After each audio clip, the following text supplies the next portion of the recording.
Hola, Somos Isa y Lu, psiquiatra, y psicóloga, pero sobre todo amigas, que saben lo que es estar de un lado y otro. del espacio terapéutico. Ojalá lo disfrutes. Porque al final, De terapeuta y loco, todos tenemos un poco. Hola, hola, bienvenidos, bienvenidas a un nuevo episodio de este podcast de Terapeuta y Loco. Todos tenemos un poco. Isa y yo estamos hoy acá. Hola, Isa. Hola Lucy, ¿cómo te va? Bien, ¿y vos cómo estás? Muy contenta de traer un nuevo episodio del podcast que la verdad semana con semana disfrutamos mucho haciendo y hoy les traemos este tema tan especial y tan buscado, tan cuestionado. Eso, importantísimo, nos lo han pedido un montón y es que hoy vamos a hablar del trastorno por déficit atencional en adultos. Así es. El déficit atencional se ha convertido de más en más en un motivo de consulta. La gente, yo creo que especialmente durante la pandemia, con la proliferación de mucha información en las redes sociales y mucho tiempo ahí, se ha empezado a reconocer, a identificar, ¿verdad?, en los síntomas del déficit atencional y entonces de pronto dicen, ¿será que yo tengo? Y esa suele ser ahora la principal pregunta en muchos pacientes que llegan y te dicen, Lucía, ¿será que yo tengo déficit atencional? Eso se ha vuelto muy, muy común. Totalmente, y vemos también en la consulta muchos adultos que de repente no fueron diagnosticados o bien diagnosticados en infancia o adolescencia y que vienen acarreando las secuelas del diagnóstico. Así que por eso me parece tan importante este episodio donde vamos a hablar de qué es realmente el déficit atencional y qué no es, y bueno, cuáles son las características. Así que como siempre, tal vez, Isa, arranquemos con la parte diagnóstica y los criterios del manual del DSM. Ok, lo primero sería decir que el déficit atencional siempre ha sido vista como una enfermedad de la infancia, ¿verdad? Y que a partir de ahí los criterios diagnósticos en el DSM están muy orientados hacia los niños. Y en los adultos vamos a observar ciertas diferencias o sutiles cambios que tal vez tienen otras implicaciones en la vida cotidiana, porque en los niños muchas veces se diagnostica principalmente cuando hay afección del ámbito escolar. Entonces, los criterios diagnósticos son, digamos, los mismos, pero las manifestaciones o las implicaciones van en distintas áreas. El déficit atencional, yo creo que hay que empezar por dos puntos principales. Primero, tiene el nombre mal puesto, ¿verdad? Definitivamente. Porque es una condición mucho más compleja que no tener atención, ¿verdad? O que haya una dificultad para poner atención. El nombre completo, trastorno de déficit atencional e hiperactividad, tampoco es el nombre completo, ¿verdad? Porque no es solo un tema de atención y de hiperactividad, sino que implica muchas más funciones. De hecho, el doctor Luis Diego Herrera Miguetti siempre dice que debería llamarse trastorno de las funciones ejecutivas. Correcto. Y no trastorno por déficit atencional. Correcto. Y además, aparte de considerar que el nombre está mal puesto, de más en más está considerado un funcionamiento diverso o diferente del cerebro, como los trastornos del espectro autista. Esto porque para no considerarlo como una enfermedad como tal, sino un funcionamiento cerebral diferente al neurotípico, ¿verdad? Porque muchas veces la gente entonces dice, bueno, pero entonces ¿cuál es el funcionamiento normal? Si nos imagináramos como esta campana de Gauss, ¿verdad? Donde todos estamos en el medio con ciertas características y ciertos hitos que alcanzamos en nuestro neurodesarrollo, diríamos que eso sería el cerebro neurotípico. Ciertas etapas que se van a ir completando a lo largo del desarrollo del niño y de la adolescencia, pero que en otras personas funciona un poquillo distinto y no se alcanzan al mismo tiempo o simplemente no se llegan a alcanzar. Y esto no es que sea una enfermedad, sino que es una variación de la normalidad, digamos como en los extremos de la campana de Gauss. Entonces, el trastorno por déficit atencional se considera, ahora hay quienes lo consideran, parte de una neurodiversidad. Es un cerebro que funciona distinto y que sus funciones ejecutivas tienen estas diferencias y tal vez, Lucy, como explicar un poco qué son funciones ejecutivas, creo que deberíamos de empezar por ahí. Las funciones ejecutivas son funciones cognitivas superiores y creo que las vamos a hablar en detalle más adelante.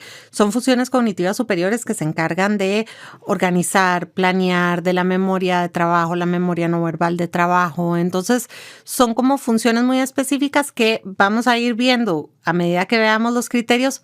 ¿Por qué es que el doctor Herrera siempre decía debería llamarse trastorno de funciones ejecutivas? Porque realmente son muchas las habilidades que se ven afectadas en el trastorno por déficit atencional. Entonces, los criterios diagnósticos vamos a dividirlos, a pesar de que hemos estado diciendo que el nombre no está correcto y que debería ser trastorno de las funciones ejecutivas.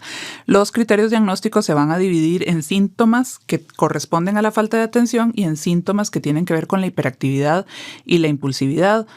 Y como decía, los criterios diagnósticos están muy enfocados en niños y se dice que son situaciones que tienen que estar presentes por más de 6 meses y que no corresponden con el nivel de desarrollo del niño. Entonces, muchas veces estos síntomas los vamos a observar cuando empieza la etapa escolar, porque tal vez en el kinder o en el materno hay como una cierta flexibilidad de decir, bueno, tal vez no ha alcanzado la etapa maduracional que corresponde, porque todos los niños se desarrollan en tiempos distintos, pero ya para la edad escolar hay ciertos puntos, digamos, que uno esperaría que un niño haya alcanzado, y por lo general entonces los síntomas los vamos a observar o se va a identificar la condición antes de los 12 años. Y vamos a observar que los síntomas interfieren tanto en la escuela, pero también en el hogar y en los adultos, evidentemente, en el trabajo y en la vida cotidiana. Que normalmente cuando hacemos historia con las personas que, ¿verdad?, en adultez sospechamos de un trastorno por déficit atencional, tiramos para atrás y nos damos cuenta que muchos de estos síntomas han estado ahí. Correcto, eso es fundamental cuando hacemos el diagnóstico en adultos, irnos a la infancia. Porque, luego lo vamos a hablar más en detalle, en la adultez los síntomas se pueden confundir con cosas que se producen por otras enfermedades. Y en otras enfermedades tenemos alteraciones de las funciones ejecutivas que no necesariamente corresponden a un déficit atencional, y de ahí es tan importante ver cuándo esto empieza en la historia, en la vida de esta persona. Y muchas de las veces, si estamos hablando de un déficit atencional, vamos a reconocer síntomas que vienen desde la infancia. Uh-huh. Entonces, ¿cuáles son los síntomas, digamos, que están en el DSM, que es, de nuevo, el manual diagnóstico para diagnosticar enfermedades en salud mental que utiliza la Asociación Americana de Psiquiatría? Los síntomas que tienen que ver con la falta de atención los podemos desmenuzar, tal vez los voy a ir mencionando uno por uno.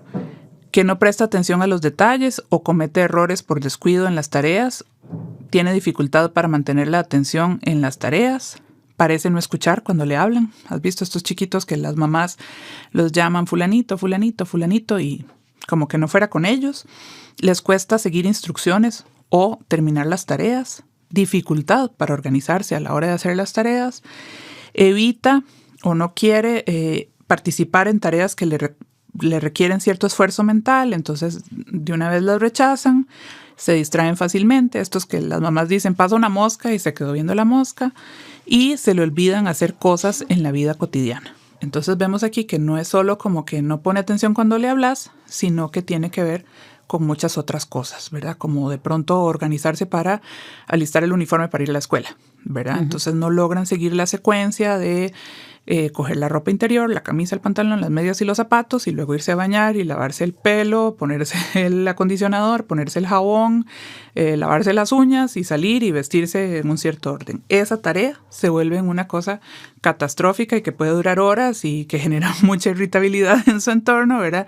Por lo general, como lo digo, lo estoy ejemplificando en niños, una mamá que está detrás, fulanito, pero vaya, pero mire que le faltó tal cosa, pero ponete los zapatos, pero por favor lávate el pelo, pero anda que hacer tal cosa, ¿qué estás haciendo? Y uno se encuentra, digamos, al niño de pronto jugando con una muñeca cuando le dijiste, vaya, por favor, traiga los zapatos, ¿verdad? Entonces, estas directrices de pronto se convierten en cosas muy difíciles de seguir, y puede ser que el niño, en reacción ante tareas un poco tal vez más complejas, las rechace. Entonces, no es solamente que no puso atención.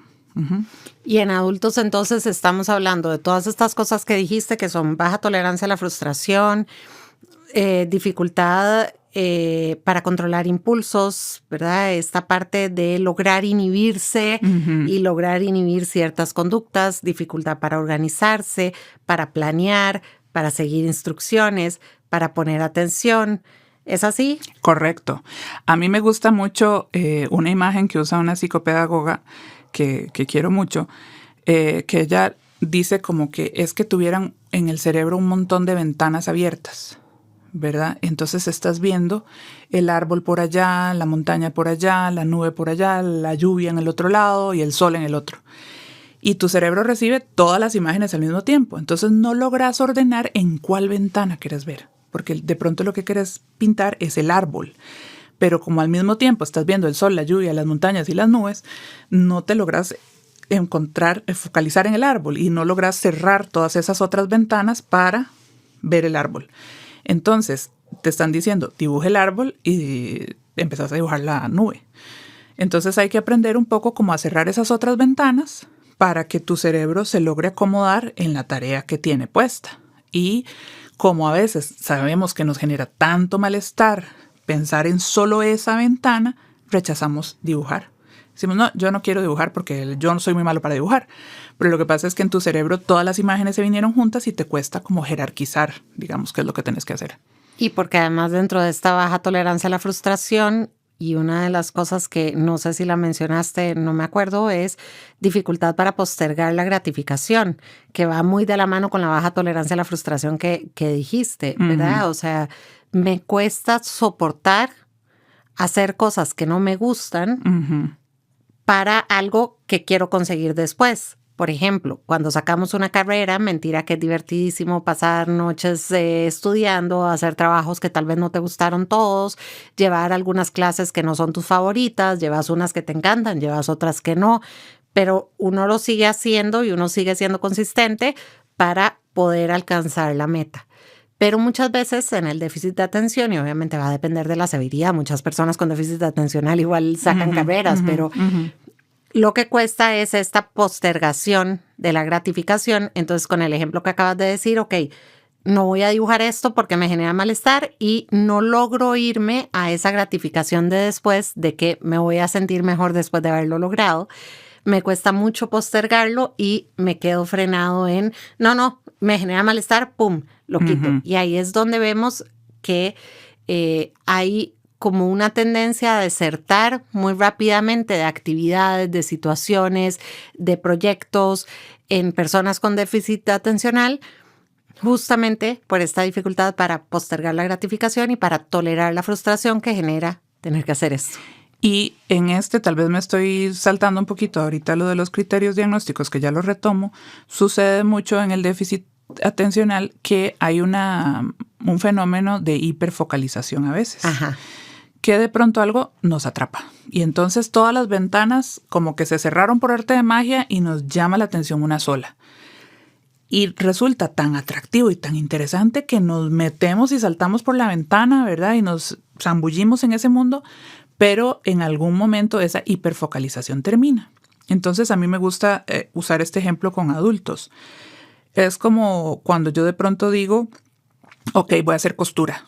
Y me meto y aprendí a hacer patrones y aprendí a dibujar cómo se hace el pantalón desastre y luego aprendí a hacer el patrón, lo corté, compré las telas, compré los hilos, me compré una máquina para coser y la del overlock y toda la historia.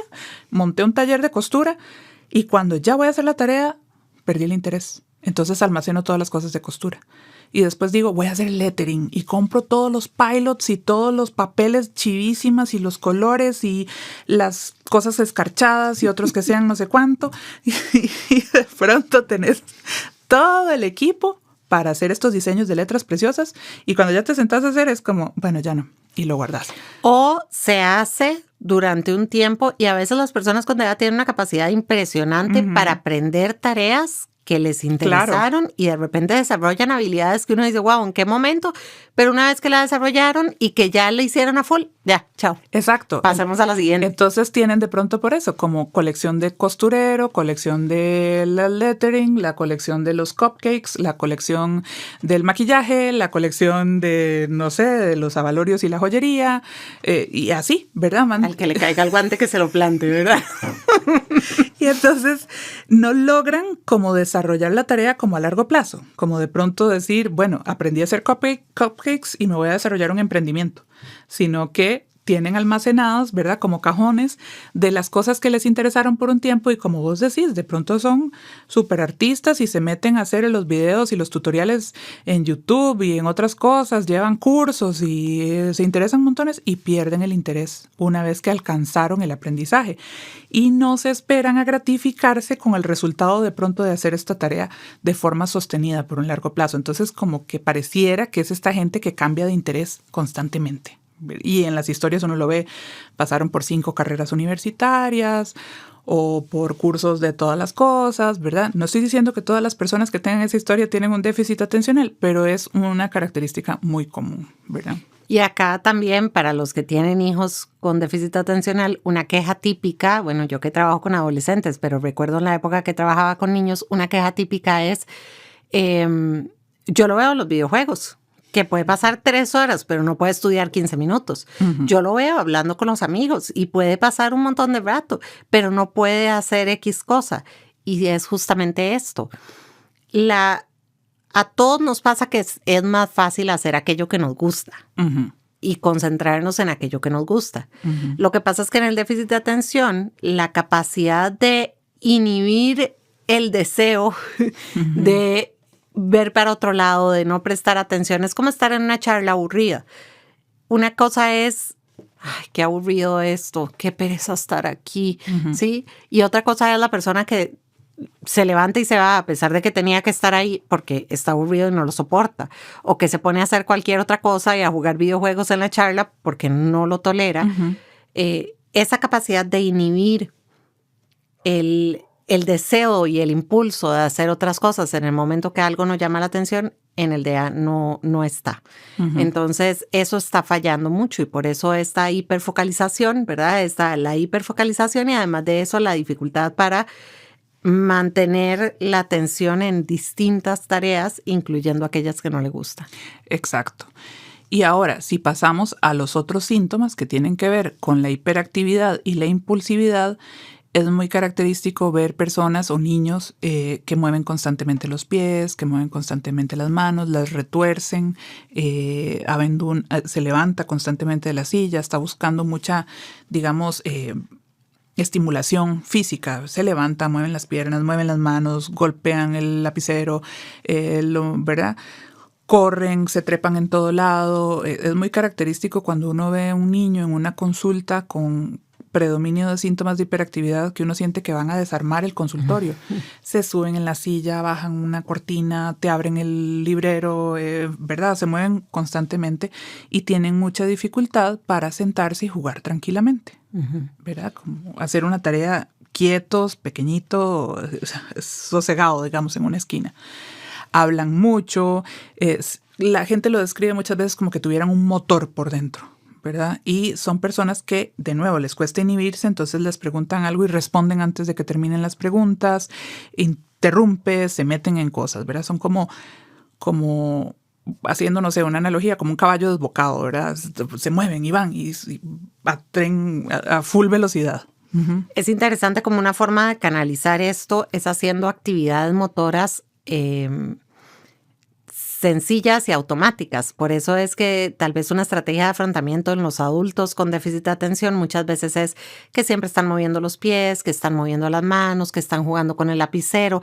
Y ahí vemos una persona no que no está prestando atención, todo lo contrario, es una persona que ha aprendido a canalizar esta hiperactividad para poder poner atención.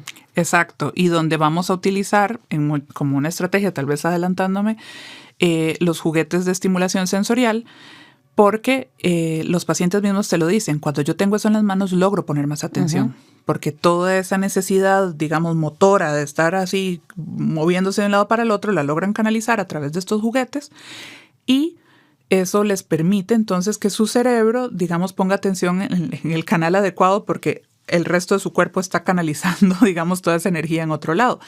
¿Cuáles son los juguetes sensoriales? Las bolitas, ¿verdad? Los que llaman ahora los chiquitos los squishies, que hay de distintas texturas, unos más suaves, otros son de arena, más pesados. Hay unos tubitos que se estiran y se cierran. Están unos que les llamaban los spinners, que son para darle vuelta. Pero hay muchas otras cosas, como las alfombras, ¿verdad? Donde uno puede mover los pies. También están las ligas que se les ponen a las sillas para que uno pueda balancear sobre las ligas o sentarse sobre unas sillas que se movilizan, como las bolas grandes de pilates, ¿verdad? Para hacer equilibrio, porque todo esto a nuestro cerebro le va a dar cierta información que hace que logre como canalizar. Entonces hay muchísimos de estos juguetes sensoriales que se han desarrollado mucho en autismo y también para el trastorno por déficit atencional, que le permite a la persona como sosegar esa necesidad de movimiento, ¿verdad? Y que por suerte los sistemas educativos están más abiertos. En mi época, yo recuerdo el regaño constante por mover los pies, que ha sido mi estrategia siempre como para poder focalizarme. Aprendí que era una estrategia ya grande, digamos, pero siempre la usé. Y hasta por eso me regañaban más de una vez. A mí me pasaron todas las notas. No estoy diciendo que tengo un diagnóstico, pero todas mis notas de la escuela dicen habla mucho en clase. Ah, sí. O sea, no paraba. Ahora, Isa, hablamos de la hiperactividad. ¿Existe la posibilidad de que el déficit atencional exista sin esa hiperactividad motora? O sea, que exista en personas que no hablan un montón, que no se mueven un montón, que no están todo el tiempo, porque esa es como la idea que tenemos normalmente de un chico, una chica con déficit atencional. Como adultos creo que van aprendiendo, ¿verdad? Los adultos van aprendiendo a canalizarlo, pero ¿qué pasa? ¿Hay otra forma en que se pueda presentar? Lo importante es entender que esta enfermedad se puede presentar en 3 formas principales. Está el trastorno por déficit atencional con hiperactividad, que es el TDAH, o en inglés que es el ADHD, ¿verdad? O el DA, que decimos como comúnmente aquí en la jerga, digamos, de los que trabajamos en salud mental, que es déficit atencional. Pero existe entonces el TDAH con predominio de inatención, con predominio de hiperactividad, o el que es mixto, ¿verdad? El que presenta características combinadas de las dos cosas. Es muy evidente al ojo, digamos, de cualquier persona cuando un niño sobre todo tiene problemas de hiperactividad. Claro. Pero muchas veces los síntomas de la inatención no se reconocen. O pasan un poco más desapercibidos porque es un niño que está sentado en el aula y no molesta. Está su cabeza en 1000 cosas y se le olvidan las cosas apuntarlas, ¿verdad? No es tan notorio como interrumpe en una clase, como el niño que tiene hiperactividad o la persona que tiene hiperactividad, ¿verdad? Si está sentado a la par de un adulto que todo el tiempo está moviendo la pierna, uno a ratos tiene ganas de decirle ya, cálmate. Pero si la persona está distraída, no molesta, ¿verdad? Entonces es muy fácil diagnosticar la hiperactividad y aquí es donde empezamos a ver, por ejemplo, sesgos por género.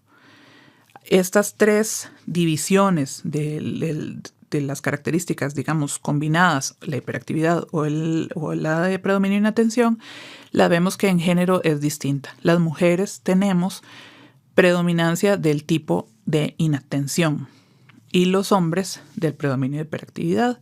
Y hay estudios súper lindos que demuestran que profesores, maestros entrenados para diagnosticarlo o para reconocerlo, lo reconocen más fácil en hombres.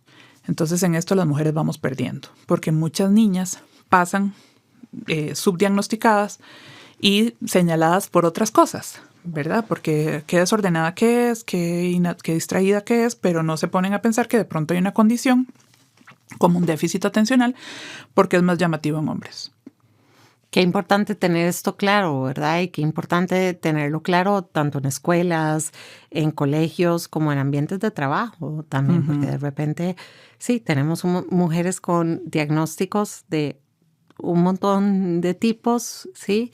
Que al final lo que traían de fondo era un déficit atencional.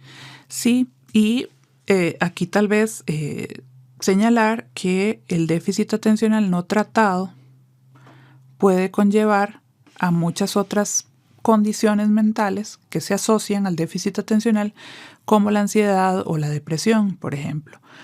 Y en mujeres, me acuerdo una vez, ahora que lo mencionaste, el doctor Herrera Miguetti, que explicaba que es muy fácil en la sociedad decir, es que ese tipo es un gran despistado. Y el chavalo pasa como desapercibido y como que sí, es un muchacho que se le olvida todo y ya está, como que todo el mundo se acostumbra a eso. Pero en las mujeres muchas veces se interioriza como una cuestión negativa. Es que usted sí que es despistada, mijita, ponga atención, pero concéntrese, ¿verdad? Y las niñas muchas veces interiorizan esto como que tuvieran algo malo. Y eso puede relacionarse posteriormente con el desarrollo, además de cuestiones meramente neurobiológicas, con el desarrollo de trastornos depresivos y trastornos ansiosos, entre otros. Ok, importante tener esto claro. Ahora me gustaría que hablemos del control de impulsos. Hablaste de la impulsividad. Tal vez si nos explicas un poquito qué es esto de la impulsividad. Esto que les mencionaba, por ejemplo, de la incapacidad para frenarse y esperar a que el otro responda.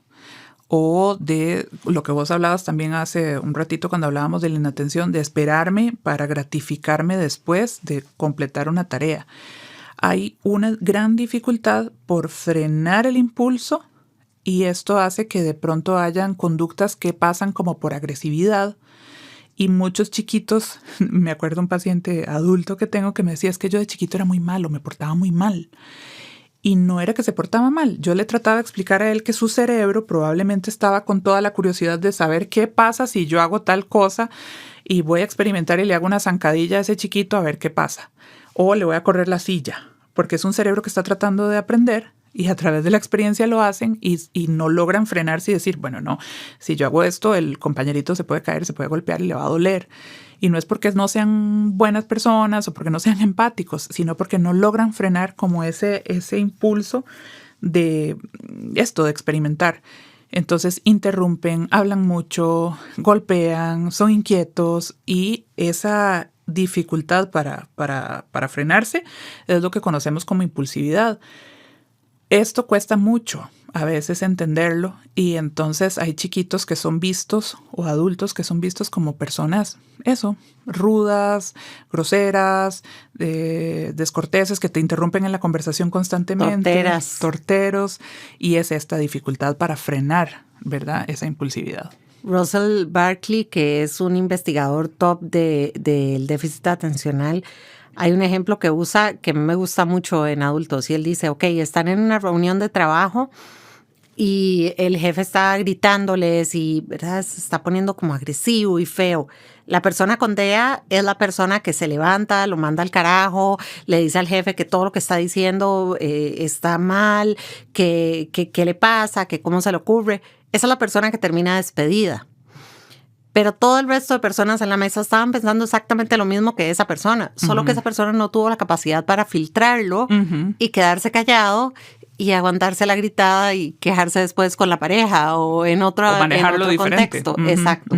Entonces, creo que es importante tener eso claro. No es que las personas con DEA sienten cosas que no deberían sentir, porque eso muchas veces, a menos que haya comorbilidad con algo más, que ya lo vamos a ver, eso muchas veces es como la duda. Yo recuerdo una paciente que me decía, bueno, pero entonces es como que soy bipolar y que soy... Yo le decía, no es que vos sentís cosas que los demás no sienten. En el momento en que actúas o en que decís las cosas o en que no logras frenarte, es solamente que la capacidad de inhibir y de, ¿verdad?, frenar un poquito esas emociones para pensar antes de actuar. Y de hecho, esto es una de las técnicas típicas de trabajo en DEA, que es frene antes de actuar, pausa, piense, ¿sí? Luego actúe. Esa capacidad en el DEA está muy dañada, o sea, no existe realmente, es algo que tienen que desarrollar. Y por eso es que entonces muchos chiquitos, y vuelvo al ejemplo de los chiquitos porque es donde más se conoce, son vistos como malcriados. O estos chiquitos que te hacen un berrinche monumental y que toda la gente vuelve a ver feo, pero no necesariamente es ese concepto tan abstracto que conocemos como mala crianza, sino que su cerebro no está logrando inhibir y decir, bueno, voy a manejar esto que siento de otra forma. Lo que estoy sintiendo es enojo, voy a decir estoy enojado, me voy a poner a llorar o a pegarle un almohadón y revientan más bien en la casa y gritan porque les está costando a nivel de ciertas estructuras cerebrales, principalmente a nivel frontal, que es donde están, digamos, como el control de todas estas, por así decirlo, normativas culturales de censura, activarse. Y entonces, ¡pum!, lo tiran, ¿verdad? Y explotan de un solo. Y en adultos se ve igual, o sea, todos los que alguna vez hemos trabajado en grupo, en oficinas o algo así, hemos convivido con alguna persona que no tiene filtro y que siempre dice las cosas que a veces dice cosas que había que decir, pero que no suele decirlas de la mejor manera, no suele regularlas muy bien sí, es como una falta de filtro, ¿verdad? Y esto la gente te lo dice muchas veces, ay, yo otra vez metí la pata y otra vez dije esta situación y sí. Eso es muy, muy característico. Entonces sí, es una enfermedad que tiene como 3 presentaciones, grosso modo, muy típicas, ¿verdad? Y que, como te decía, en mujeres está subdiagnosticado y hablamos de que hasta un 2 a un 5% de la población a nivel mundial puede tener esta condición. Con respecto a las causas, esto es muy importante porque es una enfermedad altamente hereditaria. Eso es importantísimo porque siempre que se hace un diagnóstico, de repente uno le está dando los síntomas. Yo recuerdo la época que trabajaba con niños, uno daba los síntomas y alguno de los papás volvía a ver al otro. Eran como típico en la entrevista con los papás donde alguno de los dos decía, este que está aquí. Exacto. Sí, eso es clasiquísimo, ¿verdad? Se han hecho estudios que demuestran que, por ejemplo, en niños adoptados no se da si los papás tenían el diagnóstico. O sea, o no se da con la misma frecuencia, pues, porque sí hay un componente genético muy, muy importante. Y en mujeres se ha visto que la carga genética es incluso mayor. O sea, como que si las mujeres presentan déficit atencional, vuelva a ver a la mamá, ¿verdad? O sea, como que hay una cuota de heredabilidad muy importante. No es que necesariamente, pero como que para que las mujeres lo presenten, la carga genética incluso es mayor y es muy llamativo esto. Siempre vuelve a ver a los papás. Y eso pasa mucho en adultos de otra forma. Los adultos dicen, yo creo que mi mamá entonces tiene. Sí, totalmente. ¿Verdad? Cuando es en niños, los papás se vuelven a ver y cuando es en adultos dicen, mi mamá, eso era lo que tenía.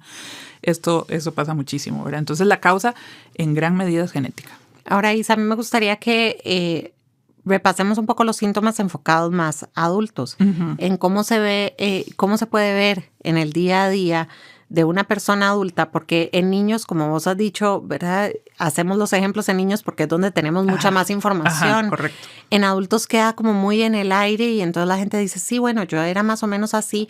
Mucha gente que tuvo diagnóstico incluso de déficit atencional en infancia logra desarrollar estrategias suficientes como para no tener suficientes criterios en vida adulta, pero de nuestra generación para arriba, como no se hacía tan bien el diagnóstico,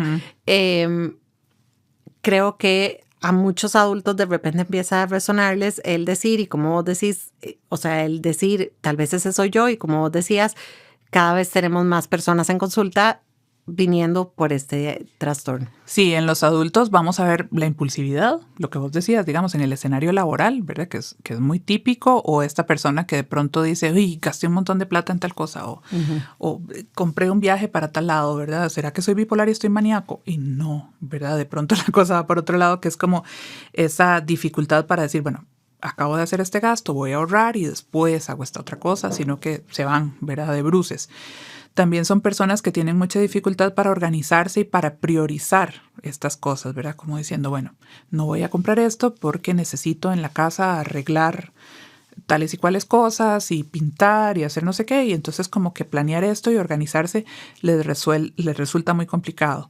Eso es importantísimo porque esto afecta montones en el día a día y tiene mucho que ver con la dificultad para postergar gratificación que hablábamos anteriormente, correcto, ¿verdad? Si yo tengo que hacer 2 gastos, uno me va a generar más gratificación inmediata que el otro, se junta la impulsividad, la dificultad para postergar gratificación y la dificultad para organizar y planear. Y esto afecta muchísimo en el manejo del tiempo, ¿verdad? Normalmente tenemos a las personas con DEA que siempre llegan tarde a todo, que creen que en 3 minutos logran algo. Ayer justamente hablaba con un paciente que me decía, sí, yo antes pensaba que ese trabajo lo lograba en 2 horas. Ahora me he dado cuenta que lo logro en un día. Sí, entonces la dificultad para realmente saber cuánto duro y cuánto dura esta tarea o esta situación en realidad. Sí, el manejo del tiempo es algo que se les dificulta muchísimo. Yo tengo una paciente que la diagnostiqué, llegamos al diagnóstico ahorita que tiene 45 años. y ella siempre llegaba tarde a las citas, siempre, media hora tarde. Y cuando empezamos la medicación, un día llegó pero contentísima. Doctora, llegué antes que usted, ¿verdad? Yo empezaba la consulta a las 8. Llegué desde las 7:30 porque hoy logré que la casa funcionara, hacer todas las cosas, como que salir de la casa les cuesta mucho, siempre digo esto, ¿verdad? Como que la cartera, que el desayuno ya quedó listo, que me lavé los dientes, que me puse los aretes y el reloj, todo eso se vuelve súper complicado porque como jerarquizar y ordenar las tareas es tan complejo porque su cerebro está en 1000 cosas al mismo tiempo, entonces siempre son caóticos para salir de la casa. Les cuesta, se bajan del carro 20 veces y se devuelven, ¿verdad? Eso es un ejemplo como clarísimo. Usando tu ejemplo de las ventanas, yo diría es como que están todas las ventanitas abiertas y todas tienen el mismo nivel de prioridad. Exacto. Todas son exactamente igual de importantes. Entonces están tratando de hacer 8 cosas a la vez y por supuesto ninguna suele terminarse.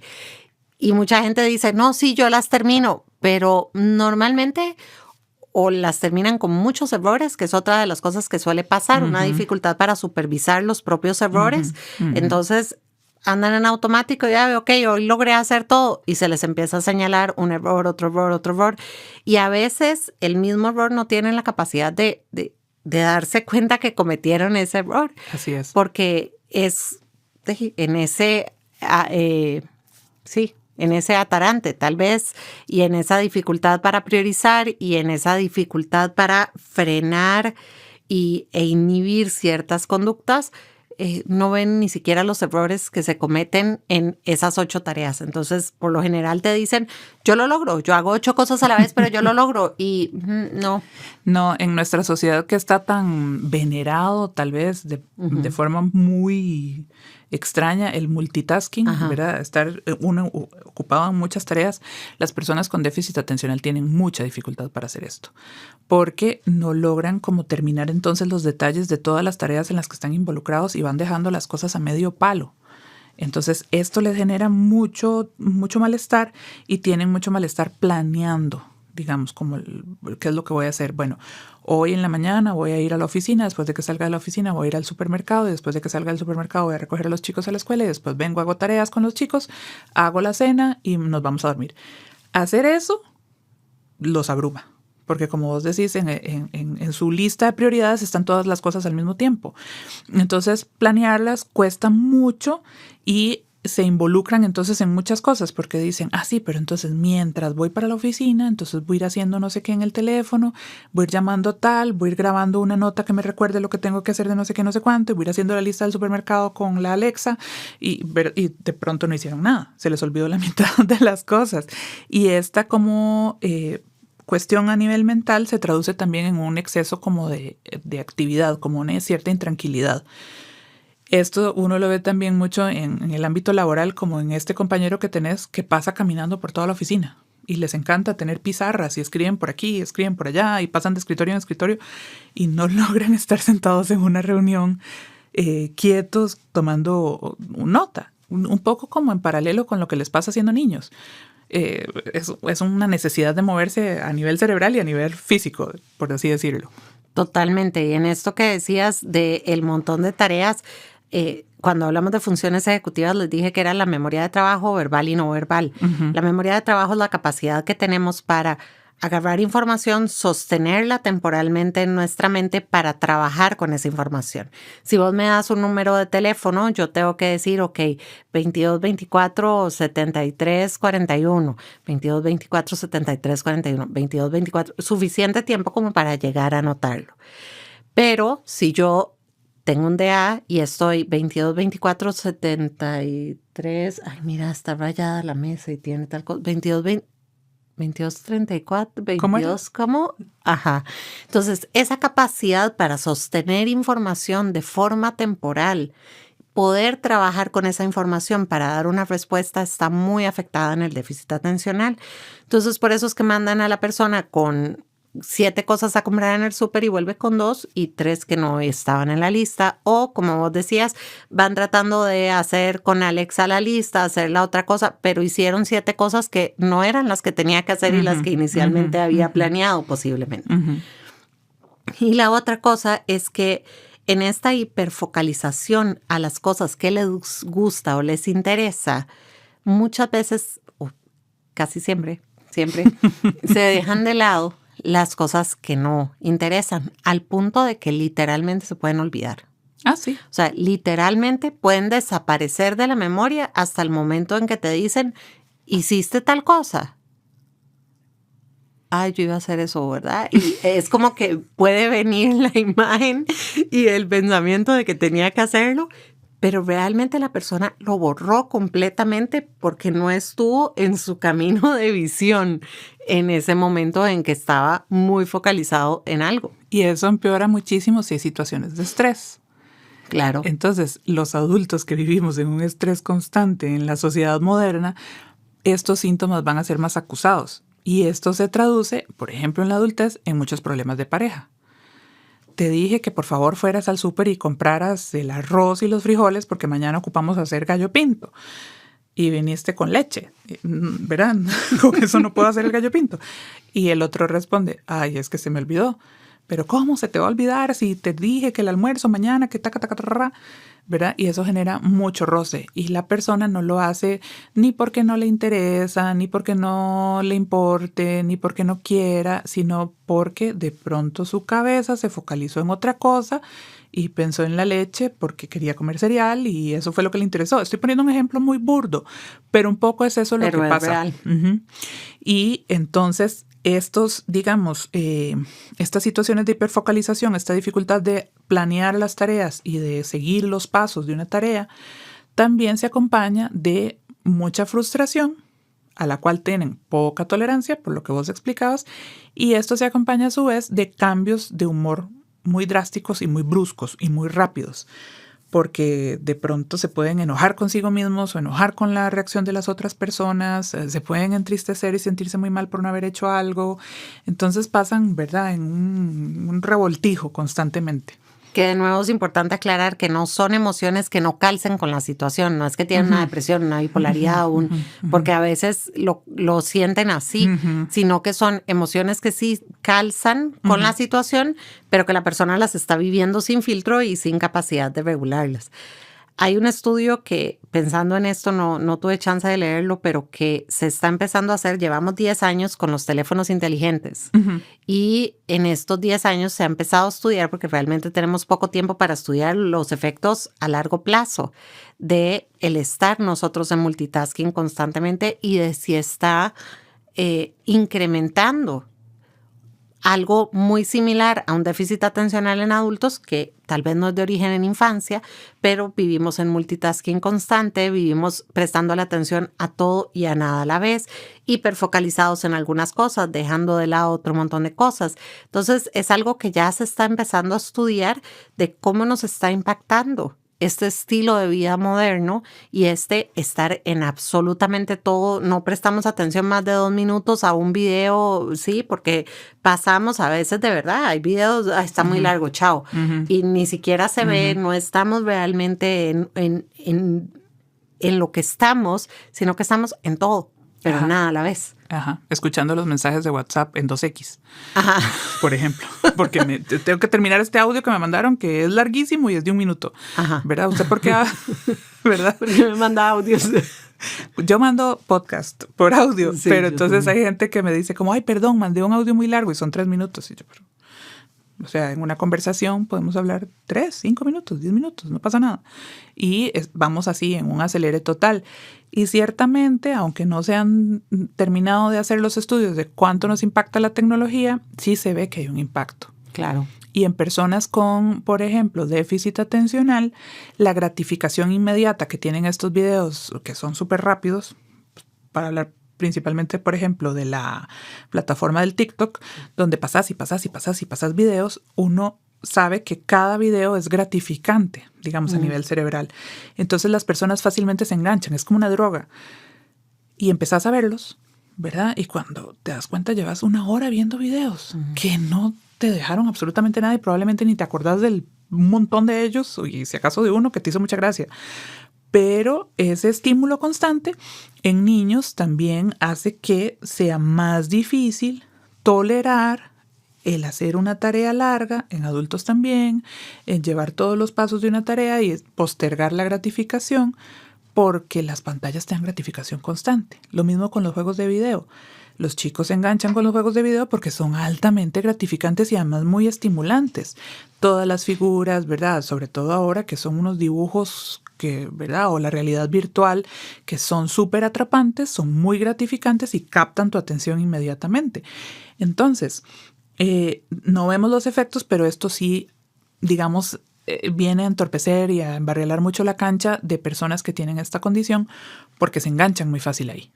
Y todo esto, Isa, me lleva a preguntar, hay un neurotransmisor que está muy involucrado en el déficit atencional y en esta gratificación inmediata y que se genera ante estímulos que nos dan gratificación inmediata y que además toda la parte farmacológica está por ese lado. Tal vez si nos puedes explicar un poquito de el papel de la dopamina, brevemente obviamente, papel de la dopamina en el déficit atencional y de los medicamentos, qué es lo que hacen los medicamentos para el DA. Ajá. La dopamina es uno de los neurotransmisores, digamos, estrellas de nuestro cerebro, si pudiéramos decir, ver a la serotonina, la noradrenalina, la dopamina, el glutamato, digamos, son como sustancias que tenemos en nuestro cerebro y que en las cuestiones que son gratificantes la liberamos, ¿verdad? O sea, si es algo que nos gusta mucho hacer, que nos motiva mucho, la dopamina se libera. Característicamente, en ciertas conductas adictivas se libera mucha dopamina. Por ejemplo, el tabaco. En cada jalón de tabaco liberamos dopamina y por eso, de cigarro, perdón. Entonces, los cigarros son altamente adictivos porque cada vez que estamos haciendo esto, nuestro cerebro está liberando una sustancia que se asocia con la sensación de placer. Y por eso la gente te dice, para relajarme, un cigarro, ¿verdad? Cuando eso es un estimulante en realidad. Exactamente. Lo que estamos haciendo es estimulando nuestro cerebro y por eso es tan adictivo.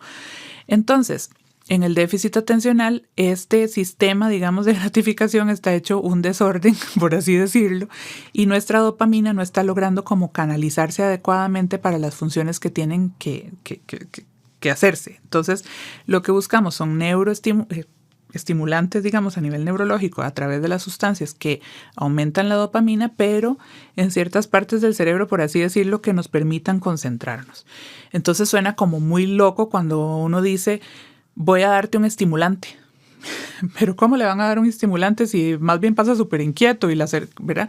Pero es que lo que pasa a nivel cerebral es que este estímulo nos permite que nuestro cerebro se concentre en una actividad que resulta gratificante en su momento sin que hagan bulla todas las demás, ¿verdad? Entonces que estemos buscando como el estímulo constante. O sea, permite cerrar ventanitas. Correcto. Y tener solo las necesarias abiertas. Correcto. Entonces, lamentablemente, el tratamiento característico del déficit atencional está súper estigmatizado porque, a ver, se decía mucho como que esto atonta a los chiquitos. O que es un amansalocos, porque de pronto la persona se queda concentrada y entonces, claro, pierde toda esa hiperactividad, ¿verdad? Que la tenía metida en 20 cosas y se ve como quieta. Y porque hubo una época, yo creo, en que sí se abusó de este medicamento. Yo recuerdo cuando yo era chica, tuve una maestra, que por suerte no me acuerdo el nombre, así que no la puedo dejar escrachada por acá, pero tuve una maestra que le zampaba Ritalina a mis compañeros que molestaban. Uh-huh. O sea, ella tenía blisters de dopamina y le zampaba la dosis que ella se le ocurría. Uh-huh. Uh-huh. Digo, evidentemente había uno que se quedaba dormido después de la Ritalina, a pesar de ser un estimulante, él se dormía. Uh-huh. Tal vez hubiera necesitado realmente la Ritalina, pero dosificado por un médico. Claro, y es que, a ver, hay tanto estigma con respecto a esto porque sí, en algún momento, yo me acuerdo que yo estaba en segundo año de la universidad y el doctor Jaime Fornaguera, en el estudio de investigación de neurociencias en la UCR, nos mandaba, y me acuerdo, al Ministerio de Salud, en épocas en que no estaba todo digitalizado e informatizado, a ver las estadísticas o a contar cuántas Ritalinas se estaban vendiendo año con año, mes a mes. Y era notable el trepón, ¿verdad? El disparo en la prescripción de la Ritalina que había por esos años. No voy a decir hace cuánto, pero hace unos tantos. Cuando yo estaba en la U, hace unos 20, 15 años, por ahí. Entonces, sí hubo una época en que se disparó y se empezó a repartir como confites. Y de pronto no estaba tan fino el diagnóstico, ¿verdad? Entonces, esto y muchas otras cosas más hacen que hoy por hoy el déficit atencional sea una de las condiciones más estigmatizadas en la psiquiatría. Es, ¿verdad?, espantoso. Y ciertamente muchas cosas que no eran déficit atencional se etiquetaban como tales y se dejaban de lado la atención de otras circunstancias. Perdón, y el estigma está no solo sobre el diagnóstico, porque creo que ya está menos en el diagnóstico, sino en el tratamiento. Así es. En el usar tratamiento para el déficit atencional, Ajá. porque entonces te estás drogando con un estimulante y Ajá. todo mal. Sí, porque estas sustancias son derivados de anfetaminas, por decirlo muy sencillo, muy simplificado. Entonces dice, es una droga que se van a hacer adictos y los amansa locos y los que los atontan. Y además algo que también estigmatizaba mucho, y esto tal vez lo hablamos ahora que vamos a hablar de tratamiento, hay la Ritalina, que es como el medicamento más conocido, funciona solo durante 4 horas. Entonces, en las escuelas el medicamento tenía que ser suministrado por las maestras, por eso de pronto algunas tenían como ahí en su haber, ¿verdad?, un medicamento que finalmente es un estupefaciente y es un medicamento controlado, porque a media mañana el efecto se perdía. Y para que el niño terminara toda la jornada escolar había que darle la otra pastilla, claro, la otra dosificación. Entonces aparecían expresiones como, vaya, que le den la pastillita. O ya le dieron la pastilla. Usted no se ha tomado la pastilla hoy. Y todo esto, ¿verdad?, contribuía dentro de la gran ignorancia y la estigmatización de las condiciones mentales a que esta persona más bien se sintiera horrible, muy deprimido, muy señalado. Y más se fomentaba, ¿verdad?, como este estigma. Yo no quiero que mi hijo le estén dando pastillas en la escuela. Que también es otra historia de muchos adultos que llegan a la adultez recordando que en su infancia les habían prescrito un medicamento y que no se los daban. Que no se los dieron. Eso lo dicen mucho los pacientes. Yo sé que me mandaron Ritalina, pero mis papás decidieron no darme. Ajá. Entonces sí, en algún momento se dispara, ¿verdad?, el consumo de esta sustancia y la prescripción. Y hoy por hoy eso está muy controlado, digamos, a nivel del Ministerio de Salud.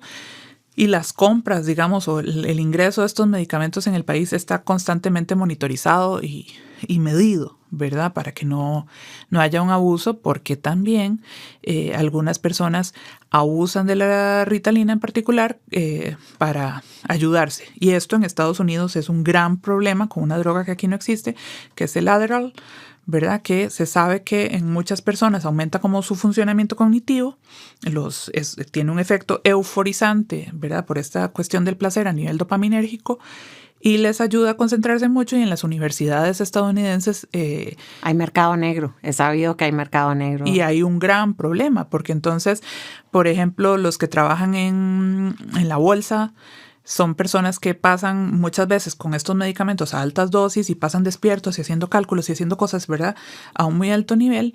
Y de pronto una persona que no utiliza las drogas, pero que tiene un funcionamiento cerebral normal y hasta bueno, no logra llegarles. Uh-huh. Entonces todo el mundo se empieza a medicar y es una cosa que en Netflix hay documentales interesantísimos del efecto del Adderall en Estados Unidos y de cómo a nivel universitario y a nivel laboral esto se ha convertido en un problema terrible. Ahora, Isa, ¿por qué un estimulante logra apagar o bajar o regular, no sé cuál será la palabra correcta, regular, un déficit atencional que más bien tenemos una desregulación en muchas áreas? O sea, ¿qué pasa ahí? Porque justamente lo que digamos, volviendo al ejemplo de las ventanas, ajá, ¿verdad?, que logra cerrar unas cuantas, lo que hace el estímulo, digamos, a nivel neuronal de esta sustancia es como que ese camino, por así decirlo, se vaya por ahí, como la energía. Se empiezan a prender a través de neurotransmisores y receptores esa cadena de acción, por así decirlo, y dejemos las otras un poquito más apagadas. Entonces se estimula esa vía, ¿sí? Y por eso la persona logra concentrarse. Supongo entonces que no es sorpresa que algunas de las drogas favoritas de las personas con déficit atencional sean el tabaco, el café, la cocaína, la anfetamina o sí, muchas de estas que ya no, ni me sé el nombre, ya no le sigo el rastro, pero digamos. Y la marihuana también. Porque aunque Para la marihuana... calmarse. Para calmarse. Claro. ¿Verdad? Porque si bien la marihuana no tiene este efecto estimulante como estas otras drogas que mencionaste, como el tabaco, la cafeína y la cocaína, digamos, como para hablar de las tres más clásicas, la marihuana ayuda a calmar. Entonces hay estudios que dicen que niños que no se medican o personas que no se medican con su déficit atencional tienen un mayor riesgo de caer en adicciones de drogas ilícitas o de tabaco, por ejemplo, porque su cerebro va a necesitar, digamos, de alguna u otra forma lidiar con esto y cuando consumen estas drogas, mira. Ahora, Isa, dijiste ahora que sabemos que entre las consecuencias de las personas que no se han tratado está mayor abuso de sustancias. ¿Qué otras consecuencias tenemos? Porque hablaste hace un rato del autoconcepto súper negativo y esto es algo que vemos siempre en personas que no se trataron a tiempo. Uh-huh. Y yo creo que esto es importantísimo tenerlo claro, pues porque nos van a estar escuchando mamás, papás que tienen que tomar la decisión de si tratar o no a sus hijos. Nos están escuchando adultos que posiblemente tienen que tomar la decisión de si tratarse o no. Uh-huh. ¿Qué es lo que pasa y qué sabemos a nivel de estudios que sucede en los chicos y adolescentes que no medicamos o incluso en adultos? Yo ponía el ejemplo de el que siempre lo echan del trabajo. Uh-huh. ¿Qué sabemos que tiende a darse? Ok, se asocia muchísimo con trastornos de ansiedad, con depresión, con consumo de sustancias e incluso hay quienes postulan que trastornos de personalidad pueden tener que ver con condiciones de déficit atencional en la infancia no diagnosticados. Porque esta pobre tolerancia a la frustración y el bajo autoconcepto podría eventualmente transfigurarse en un muy mal funcionamiento a nivel de la interacción social. Entonces, muchas personas con trastornos de personalidad característicamente límite podrían haber tenido un déficit atencional que no fue diagnosticado y atendido en su infancia, que junto con otras experiencias de vida complicadas, asociadas también a, de pronto, muchas situaciones a nivel familiar de esta índole, digamos, se llegaron a desarrollar como un trastorno de personalidad.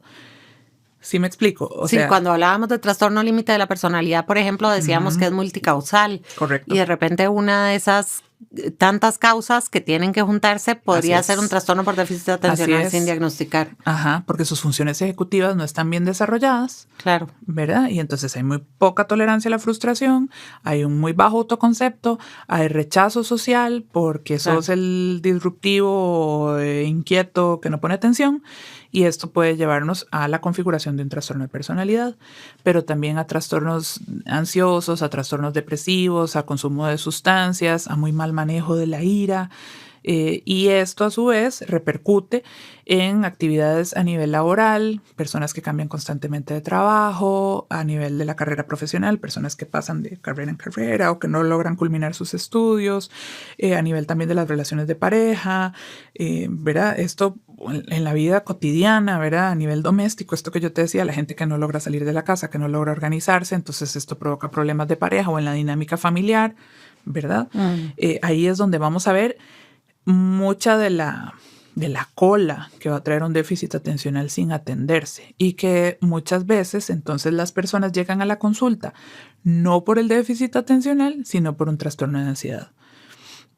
Y son comórbidos, o sea, existen los dos juntos. Entonces, esto plantea un reto a la hora de tratarlos, porque ¿qué hacemos primero? ¿Tratamos el déficit atencional o tratamos la ansiedad? Y aquí valga hacer la aclaración que muchas condiciones como la ansiedad o la depresión pueden tener como parte de sus síntomas alteraciones de las funciones cognitivas. Ajá. Entonces, una depresión, la persona podría presentar pérdida de memoria, distractibilidad, todas estas cosas, pero no necesariamente es un déficit atencional. Ahora bien, lo que se aconseja o lo que uno primero hace es entonces atender eso, atender la depresión y la ansiedad. Porque si la ansiedad resuelven los síntomas, digamos, a nivel atencional, entonces, ok, era ansiedad solamente, no hay un déficit atencional. Sin embargo, esto es muy vacilón, como potenciador de los tratamientos antidepresivos, una estrategia que utilizamos los psiquiatras cuando los antidepresivos, por así decirlo, no funcionan o no terminan de arrancar, es meter metilfenidato, la molécula, digamos, del base de la Ritalina, y lo usamos como potenciador. Hace poco estaba en una charla con un español que es, digamos, un top de investigación en Barcelona sobre déficit atencional, y él decía, no es que sea potenciador, es que probablemente esa depresión venía con un déficit atencional, y como el déficit atencional no lo estábamos atendiendo, vemos la mejoría realmente cuando el déficit atencional se atendió, ¿verdad? Entonces, esas son cosas que uno ve mucho en la clínica, ¿verdad? Atendemos primero la depresión y se nos queda la parte cognitiva por ahí. Ah, mira, aquí está un déficit atencional, que no fue el motivo de consulta primario. Pero entonces, estas son las condiciones como a las que podemos llegar, ¿verdad? Ok. Y sé la importancia del medicamento, porque hasta donde yo sé, y no estoy certificada tal vez en tratamiento de TDA, digamos, lo trabajo, pero no es como que tenga una certificación, nada por el estilo. Pero hasta donde yo sé, no hay absolutamente nada tan efectivo para el déficit atencional como la Ritalina. O la Ritalina o los el metilfenidato. Exacto, o los estimulantes que se usan para el tratamiento. Y el trabajar con estimulantes puede hacer justamente que llegue el día en que no necesiten los estimulantes porque desarrollan las estrategias necesarias para dejar de utilizarlo. ¿Es así? Sí. A ver, como hay tanto estigma sobre, como decíamos ahora, sobre la enfermedad y sobre el tratamiento, mucha gente le da miedo. Y dicen, bueno, pero yo soy un adulto y ya me gradué de la universidad y tengo un trabajo estable y estoy bien con mi esposa, pero usted me está diciendo que tengo déficit atencional y que se me podrían afectar todas esas cosas. ¿Yo tengo que tomar tratamiento? Bueno, estas personas logran desarrollar estrategias compensatorias a lo largo de su vida, los que no fueron medicados y diagnosticados a golpe y porrazo porque no les quedó de otra. Entonces, como vos decís, es este adulto que pasa moviendo la pierna y que se le olvidan las cosas y que entonces tiene, ¿verdad?, como todos estos montones de dispositivos que ahora, por dicha, ayudan mucho a hacerle recordatorios, y que de pronto uno dice, bueno, pues sí, ¿para qué vas a tomar medicación ahorita? Ya desarrollaste todo esto. Pero siempre hay es muy vacilón, hay como un antes y un después de tomar el estimulante y la persona dice, wow, así era como pensaban todos ustedes.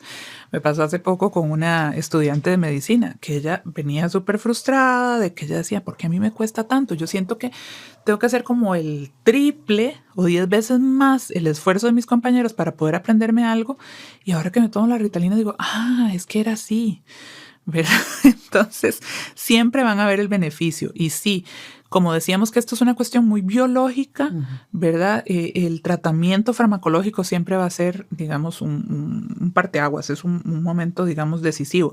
Ahora bien, hay muchas estrategias a nivel psicoterapéutico que se pueden utilizar, y también otras como canalizar a través del deporte o la terapia ocupacional, el arte. Son personas... Todos los juguetes sensoriales que vos hablabas hace un rato. Y además son personas terriblemente creativas porque tienen este cerebro como abierto, ¿verdad? Entonces de pronto canalizan todo esto a través del arte, el baile, la pintura, el teatro, ¿verdad? Son cerebros como siempre multitasking, digámoslo así, permanente. De pronto no tan funcional lo que nosotros entendemos como multitasking, pero esto les permite de pronto canalizar toda esta como energía, digamos, que está ahí encapsulada en otras cosas sin que sea necesaria la medicación, pero la medicación siempre les ayuda. Entonces, siendo que además son medicamentos que actúan por un periodo corto, digamos, a nivel de horas, nosotros podemos hacer como un on and off, ¿verdad? Como un encendido y apagado. O sea, como hoy ponete la Ritalina si vas a estudiar, si vas a hacer la tarea, si tienes que entregar un reporte. Pero si el domingo lo que vas a hacer es ir a caminar al bosque de Prusia, tal vez no haga falta. Eso es importante porque dura, es como la insulina. La persona se inyecta y tiene efecto por el tiempo que está en sangre. Correcto. La Ritalina es igual. Una vez que se elimina, se eliminó y no hay efectos secundarios a largo plazo. Sí. El metilfenidato, que es la molécula base, digamos como que en el país existen 3 marcas principales. Está la Ritalina, que es el de liberación inmediata, que dura 4 horas en sangre. Existen marcas genéricas como la Tradea, que es la que ha estado trayendo la caja últimamente. Está el Medikinet, que es una deliberación, ahorita se me escapa el nombre, pero que lo hace como en 2 tandas. Uh-huh. El Medikinet libera el 50% de la dosis cuando te lo tomas y el 50% a las 4 horas, entonces te cubre unas 8 horas. Y luego está el que se llama de marca Concerta, que tiene una liberación que se llama liberación Oros, y va a durar en sangre unas 10-12 horas y se va liberando como de a poquitos, como que hace como unos bombeos sin hacer picos, como si pasa con la Ritalina y con el Medikinet. Entonces, en personas que, digamos, tienen un déficit atencional importante que impactan muchas áreas de su vida, uno prefiere utilizar la Concerta, porque se va a tomar en la mañana y te va a cubrir hasta la noche. Y no vas a tener que estarte acordando de las pastillas, porque yo siempre bromeo con esto, ¿verdad? Una persona con déficit atencional no se hace adicto a la Ritalina porque se le olvida tomársela. Entonces dicen, ay, mira, hoy no me la tomé. Entonces, con la Concerta es mucho más fácil, porque solucionas, digamos, como esa administración, ¿verdad? Ok, a nivel conductual creo que es importante hablar de que también hay estrategias y a nivel psicoterapéutico, uh-huh, ¿verdad? Trabajamos tolerancia a la frustración, control de impulsos, pues en general todas las cosas a nivel psicopedagógico se trabaja muchísimo estas funciones ejecutivas en concreto, aprender a organizarse, aprender a planear, aprender a manejar el tiempo, que uh-huh, es importantísimo. Entonces son como estrategias adicionales, pero sí, dependiendo de la severidad y de qué tantas estrategias compensatorias se hayan tenido antes, la medicación, lo que uno ve es que no tiene igual. Sí.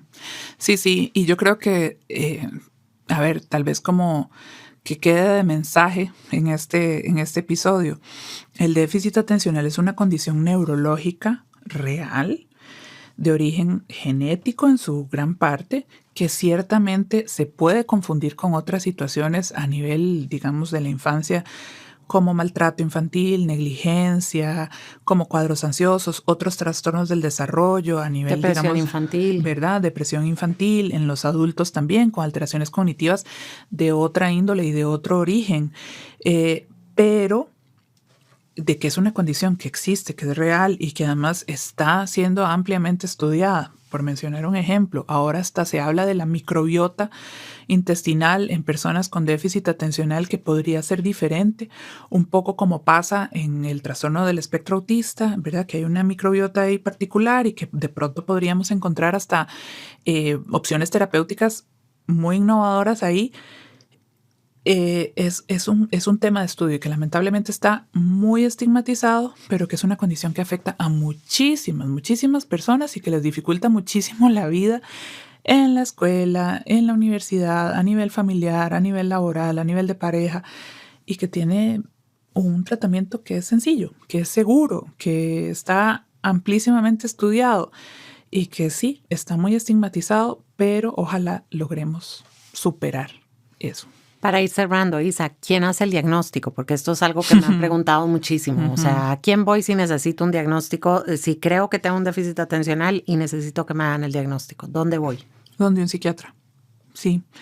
Los psicólogos, los neurólogos, sí, psicólogos clínicos, los neurólogos y obviamente en el caso de niños, pediatras, psicopedagogos, tienen conocimiento de esto y pueden hacer un diagnóstico muy adecuado. Hay evaluaciones que uno puede hacer, hay entrevistas estructuradas, hay test de autorreporte que se pueden hacer. Yo siempre los pongo a hacerlo. Son 6 preguntas basiquísimas, lo pueden encontrar como el autorreporte de síntomas del déficit atencional con solo ponerlo en Google. Y esto es una estrategia, digamos, como de fácil acceso. Pero quienes vamos a atender el déficit atencional en adultos somos prioritariamente los psiquiatras, justamente porque sus síntomas pueden confundirse con otras condiciones psiquiátricas o ser acompañantes de estas otras condiciones que también hay que atenderlas. Entonces, sí, nos vamos a apoyar en psicología, en neurología, en demás, pero predominantemente el psiquiatra. Y porque el tratamiento farmacológico tiene que venir de un psiquiatra. Así es. Eso es importante, tenerlo claro. Además. Bueno, muchísimas gracias por acompañarnos. Este episodio ha estado llenísimo de información. El tema da para que sigamos hablando mucho tiempo más, pero creo que es hora de que vayamos cerrando. Isa, muchísimas gracias. Como siempre, un gusto estar acá con vos. Sí, es un tema apasionante, ¿verdad? Y como último mensaje, yo quisiera decirle, porque a muchas personas que yo sé que van a decir, yo tengo un poquito de déficit atencional, yo soy un poco de A. No, ¿verdad? Igual que con el TOC, igual que con el trastorno del espectro autista, esta es una condición que muchas personas sufren muchísimo. Sí, a veces andamos distraídos en la vida, pero no caigamos en esos apelativos que de pronto pueden ser muy discriminatorios y muy denigrantes para muchas personas que tienen una condición y que merecen todo el respeto y la consideración y el tratamiento. Qué importante mensaje, Isa. Muchas gracias. Sí. Muchas gracias por acompañarnos a todos y todas y no se olviden de seguirnos en todas las plataformas. Estamos en Spotify, Apple Podcasts, Google Podcasts y en YouTube. Si pueden, déjenos comentarios, déjenos reviews, denos calificaciones, así nos ayudan un montón. Gracias, buenas noches. Buenas noches.